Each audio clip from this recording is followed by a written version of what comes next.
ಕೇರಳದ ಪ್ರಸಿದ್ಧ ದೇವಸ್ಥಾನವಾದಂತಹ ಶಬರಿಮಲೆ ಅಯ್ಯಪ್ಪ ಸ್ವಾಮಿ ದೇವಸ್ಥಾನ ಈ ವರ್ಷ ಅಪೂರ್ವ ವಿದ್ಯಮಾನಕ್ಕೆ ಸಾಕ್ಷಿಯಾಗ್ತಾ ಇದೆ. ಇದೇ ಮೊದಲ ಬಾರಿಗೆ ಜುಲೈ ತಿಂಗಳಿನಲ್ಲಿ 3 ದಿನ ವಿವಿಧ ಸಾಂಪ್ರದಾಯಿಕ ಪೂಜಾ ಪದ್ಧತಿಯನ್ನು ಪಾಲಿಸಲು ಬಾಗಿಲು ತೆರೆಯಲಾಗ್ತಾ ಇದೆ.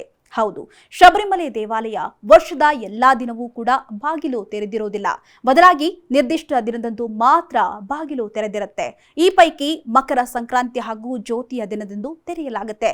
ಇನ್ನುಳಿದಂತೆ ವರ್ಷದ ನವೆಂಬರ್ ಹಾಗೂ ಜನವರಿಯ ಸಮಯದಲ್ಲಿ ಮಂಡಲ ಪೂಜೆ, ಮಹೋತ್ಸವ ಹಾಗೆ ಮಕರ ವಿಳುಕ್ಕು ಉತ್ಸವದ ವೇಳೆ ದೇವಾಲಯದ ಬಾಗಿಲನ್ನ ತೆರೆದಿರುತ್ತೆ.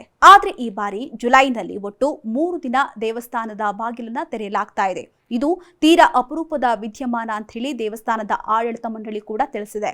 ಇನ್ನು ಜುಲೈ ತಿಂಗಳಿನಲ್ಲಿ ನವಗ್ರಹ ಪೂಜೆ ಹಾಗೂ ಕರ್ಕಟಕ ಪೂಜೆ ಮತ್ತು ನಿರುಪುತ್ತರಿ ಸೇವೆಗಾಗಿ ದೇವಸ್ಥಾನವನ್ನ 3 ಬಾರಿ ತೆರೆಯಲಾಗ್ತಾ ಇದೆ. ಸದ್ಯ ದೇವಸ್ಥಾನದಲ್ಲಿ ನವಗ್ರಹ ದೇವಾಲಯವನ್ನ ಹೊಸದಾಗಿ ತೆರೆಯಲಾಗಿದೆ. ಈ ಕಾರಣಕ್ಕಾಗಿ ಜುಲೈ ತಿಂಗಳಿನಲ್ಲಿ ದೇವಸ್ಥಾನದ ಬಾಗಿಲನ್ನ ತೆರೆಯಲಾಗ್ತಾ ಇದೆ. ಇನ್ನು ಇದೇ ವೇಳೆ ಹೆಚ್ಚಿನ ಜನರು ಬರುವಂತಹ ಸಾಧ್ಯತೆ ಇದೆ.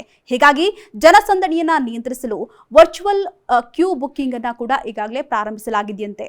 ಅಲ್ಲದೆ ಜುಲೈ 11, 16 ಮತ್ತು 29ರಂದು ದೇವಾಲಯದ ಬಾಗಿಲನ್ನ ತೆರೆಯಲಾಗ್ತಾ ಇದೆ. ಅಲ್ಲದೆ ಈ ವರ್ಷ ಕೃಷಿ ಚಟುವಟಿಕೆಗಳು ಸುಸೂತ್ರವಾಗಿ ನಡೆಸಲು ಜುಲೈ 30ರಂದು ವಿಶೇಷ ಪೂಜೆಯನ್ನ ಅಯ್ಯಪ್ಪ ಸ್ವಾಮಿಗೆ ನಡೆಸಲಾಗ್ತಾ ಇದೆಯಂತೆ.